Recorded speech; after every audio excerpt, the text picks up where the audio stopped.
Herkese salam. Bu günlərim ilk səsli videomu paylaşıram. Noun isim mövzusunu, derivative nounun suffiks çəkicilərini necə asan yadda saxlamaq olar, onu deyəcəm.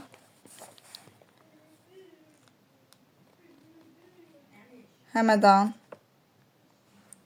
Həmədan döyüş neçənci ildə baş vermişdi? Tarix oxuyanlar bunu da yorumlara yazarsınız.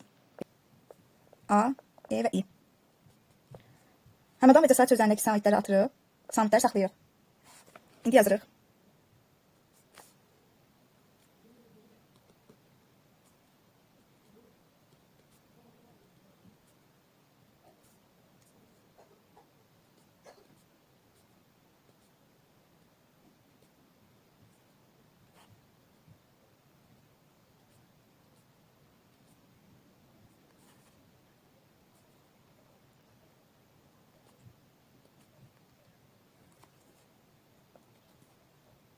Bu şəkilcilərdir.